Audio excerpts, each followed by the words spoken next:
The porch swing groaned under my weight, the same rusty protest it's made for 30 years. I'd spent the morning polishing the damn thing, oiling the chains till they shone like new pennies, same as it shined my old dress boots, the ones pinching my swollen feet now. 9 years. That's how long the silence had stretched, thick and suffocating as Georgia summer humidity. 9 years since I'd last seen my boy, Mikey, my son, and today, he was finally coming home from the army. My hands wouldn't stay still. They danced a jittery rhythm on my knees, rough knuckles catching on the worn fabric of my best trousers. The ones he'd saved for occasions that never seemed to come anymore. Funerals, mostly. Inside, Martha, God rest her soul, would be fussing if she saw the state of the living room. It vacuumed twice, dusted the picture frames till the glass squeaked, even bought fresh flowers. Lily.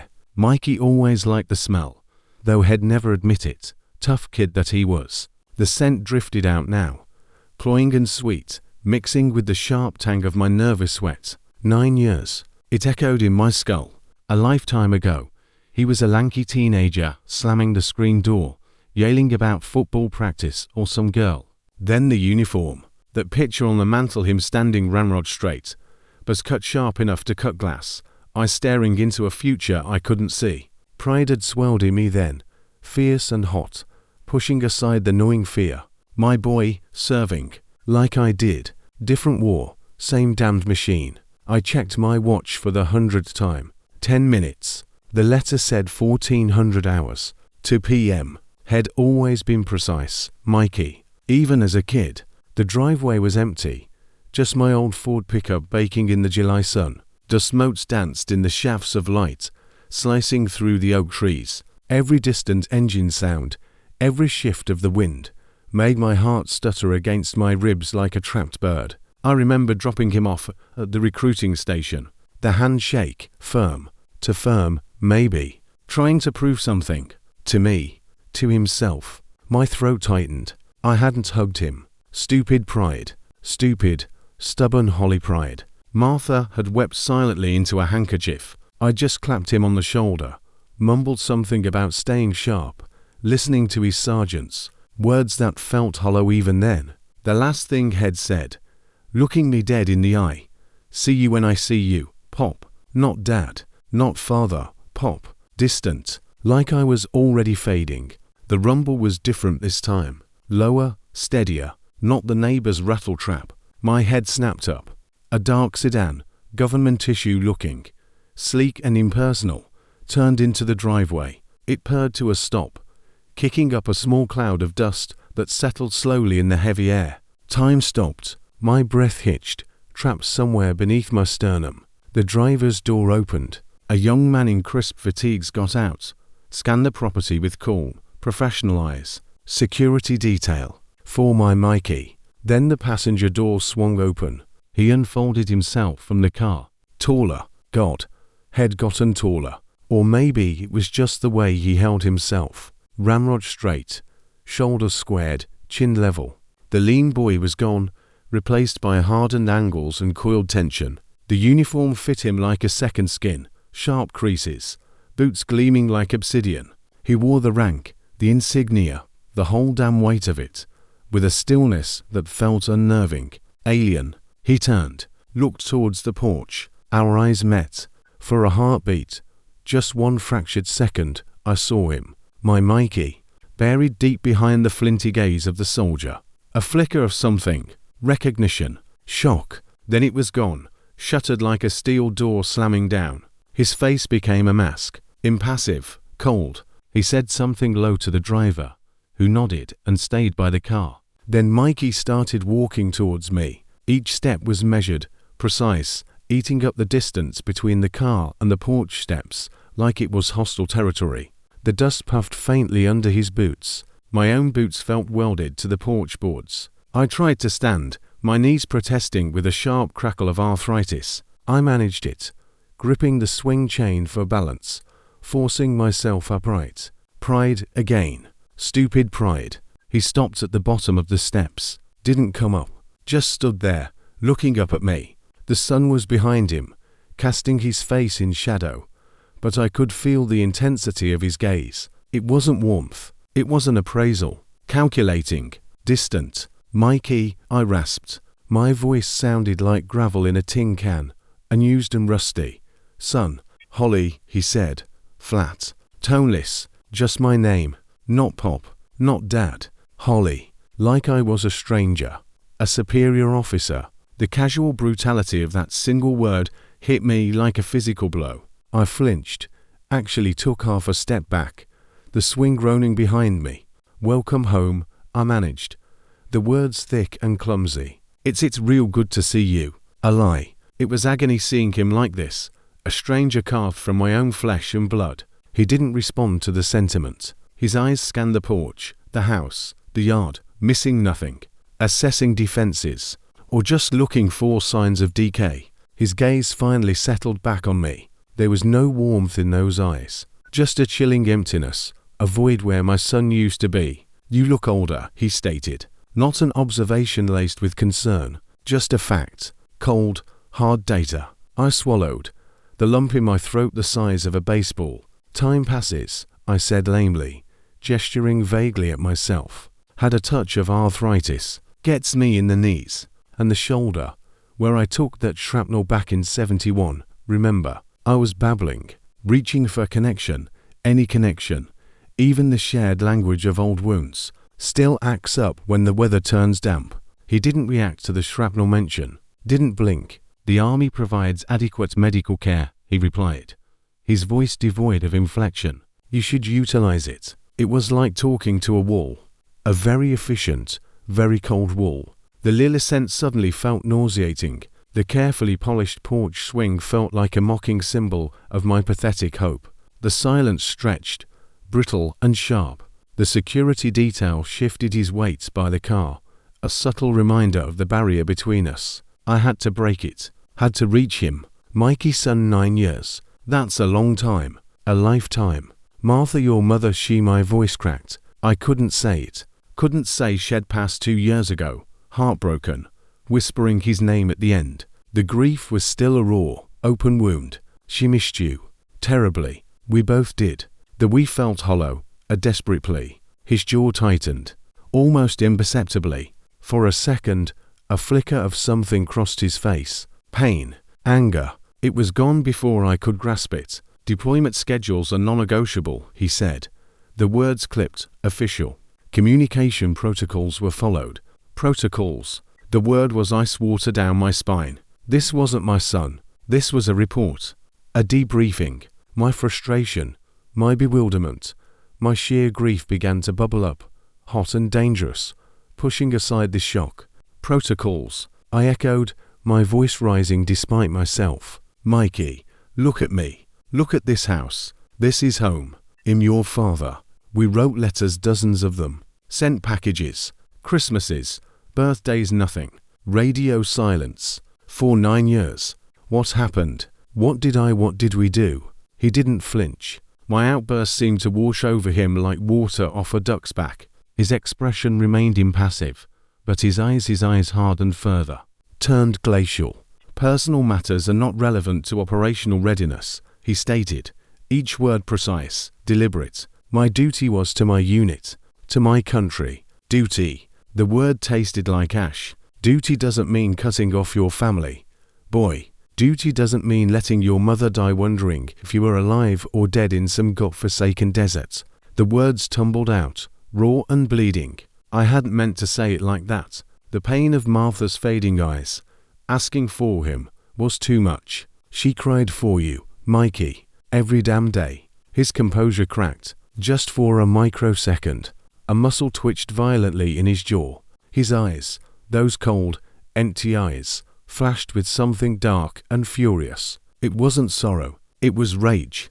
Pure, undiluted rage, directed squarely at me. "Don't," he hissed, the first crack in the emotionless facade. The word was low, guttural, dangerous. "Don't you dare use her." The venom in his voice froze me. It was so unexpected, so vicious. "Use her. Mikey, I loved her. We both did. I'm just saying she needed you." I needed. He cut me off, took a single step forward, onto the bottom step, invading the space between us. His proximity was intimidating, radiating controlled aggression.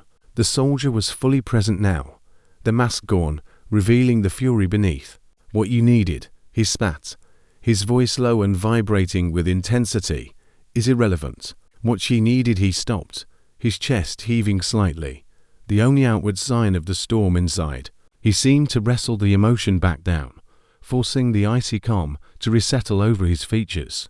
When he spoke again, it was flat once more, but laced with a finality that turned my blood to slush. "My presence here fulfills the mandatory separation protocol requirements. My obligation is discharged." He took a deliberate step back, down onto the gravel. He straightened his uniform jacket, a small, precise motion. His eyes met mine again, devoid of the earlier rage, but filled with an absolute, chilling certainty. "Effective immediately. I am requesting reassignment. Anywhere. Active deployment preferred." He paused, letting the words hang in the thick, silent air between us. The lilies smelled like decay now. The polished swing chains felt like chains indeed. My heart hammered against my ribs, a frantic, doomed prisoner. I knew what was coming. I felt it in the marrow of my bones, in the sudden, terrifying emptiness where hope had been. His next words were delivered with the cold precision of a surgeon's scalpel, slicing through the last frayed thread connecting us. "Frankly, Holly," he said, my name a deliberate insult on his lips. "Being back here seeing you," he didn't finish the sentence. He didn't need to. The contempt was palpable, a physical force pushing me back. He delivered the killing blow, clear and absolute. "He'd rather be back in the sandbox. He'd rather be anywhere else on this goddamn planet, getting shot at, than spend one more minute looking at you." The world didn't end with a bang. It ended with the crunch of gravel under a polished boot heel as he turned his back on me. It ended with the soft thud of a car door closing. It ended with the purr of an engine fading down the dusty road, taking my son away for the second time. Forever. I stood there, frozen. The porch swing creaked gently in the breeze. The lilies stank. The sun beat down, indifferent. His words echoed in the sudden, suffocating silence, bouncing off the hollow inside my skull. "I'd rather be back in the sandbox than spend one more minute looking at you." Each word was a nail hammered into the coffin of everything. My fatherhood, my pride, my understanding of the world, my son, my Mikey. He wasn't just gone. He despised me. He loathed me, with a depth and certainty that left no room for misunderstanding, no scrap of hope to cling to. The strength left my legs, not slowly, but all at once. My knees buckled. I didn't fall onto the swing. I crumpled sideways, my shoulder hitting the porch post with a dull thud before I slid down, my back scraping against the rough wood. I ended up sitting on the worn planks, legs splayed out like a broken doll's. Dust coated my good trousers. I stared straight ahead, unblinking, at the empty driveway. The dust was already settling where the tires had been, like had never been there. But the words were branded onto my soul, deeper than any shrapnel scar, more painful than the arthritis grinding in every joint. What did I do? The question screamed inside my head, a silent, frantic wail. What in God's name did I do? I replayed every interaction, every harsh word, every moment of disappointment I might have shown when he was young. Was I too hard? Too distant? Did I push him too much towards being tough? Did I not hug him enough? Did I hug him too much? Did I fail him when Martha got sick? Was it something I said in one of those unanswered letters? Something I didn't say? The memories came, sharp and disjointed, cutting through the numbness like shards of glass. Him, maybe 8 years old, skinning his knee pad falling off his bike, head running, tears streaming, holding his bleeding leg. It'd been fixing the sink, covered in grease. "Walk it off, soldier," it grunted, not even turning around. "Tears won't fix it." Had I seen the way his face crumpled? Had I cared? Or was I just annoyed at the interruption? Him at 16, bringing home a report card with AC in math. My face had darkened. Hollies don't settle for average, boy. You think the army wants mediocrity? He'd thrown the card on the table. He hadn't said a word, just picked it up and walked out.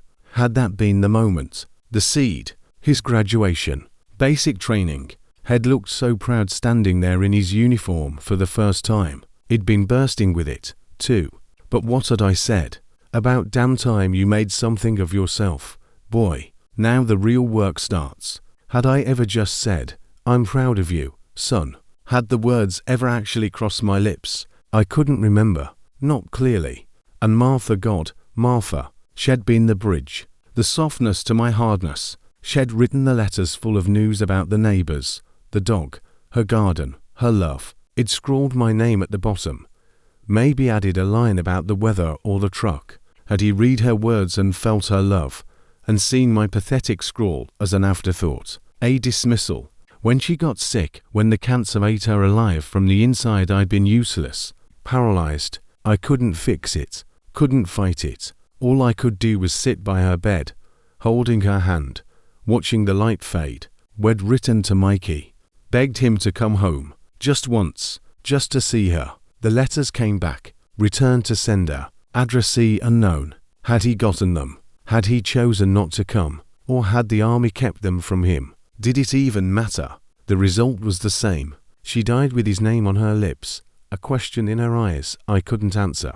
And now he blamed me. For her pain, for her death. Was that the source of this bottomless hatred? That I couldn't save her? That I was the one left behind? A living reminder of everything he'd lost and everything he apparently despised. The questions swirled, a poisonous vortex sucking me down. There were no answers, only the echo of his voice, cold and final. I'd rather be back in the sandbox than spend one more minute looking at you. The sun dipped lower, casting long, accusing shadows across the lawn.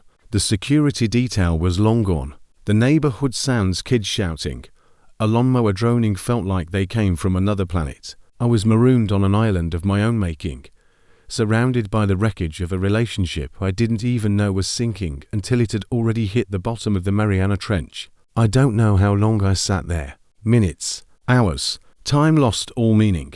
My body protested, the arthritis in my hips screaming, my back stiffening against the post. But the physical pain was a dull throb compared to the raw, ragged hole torn in my chest. It wasn't just grief, it was shame, profound, crippling shame. Shame for every harsh word, every missed opportunity, every moment I chose pride over affection. Shame that my own son looked at me and saw what?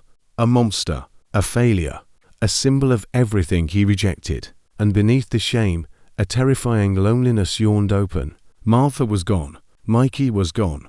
Utterly gone. Not just absent, but actively wishing to be as far away as humanly possible. The house behind me, polished and waiting, felt cavernous, empty, mocking, a museum of failures. The carefully arranged lilies were funeral flowers after all, not for him coming home, but for the death of any hope that he ever truly was. I thought about the medals in the box upstairs, my own service, the pride I took in it, the way I thought it bonded us. Now it felt like a bitter joke. My service hadn't saved my family. His service had destroyed it. Or had I destroyed it long before he ever put on the uniform?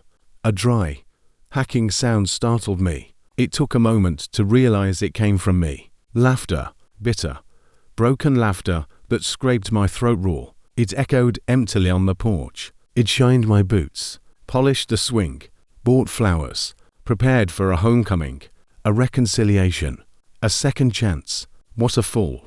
What a stupid, sentimental old fool. I'd been preparing for a ghost. The boy I remembered didn't exist anymore. Had been replaced by a soldier who saw me as what? The enemy. A contaminant. I'd rather be back in the sandbox. The words played on a loop. Each repetition was a fresh lash. He preferred the chaos, the danger, the very real possibility of death to the unbearable burden of being in my presence. My existence was worse than war. That was the verdict, delivered without hesitation, without remorse. The light faded. Fireflies began to wink in the gathering dusk. The air cooled slightly, but it brought no relief, only a deeper chill that seeped into my bones. I should get up, go inside, face the empty rooms, the silent phone, the picture on the mantel of the boy who hated the man had become, and blamed the man who'd raised him. but I couldn't move. The weight of his rejection, the crushing finality of it, pinned me to the porch floor. All the years of waiting, of worrying, of clinging to the fragile hope that one day he'd walk back up that driveway, and it would be okay, it had all been for nothing.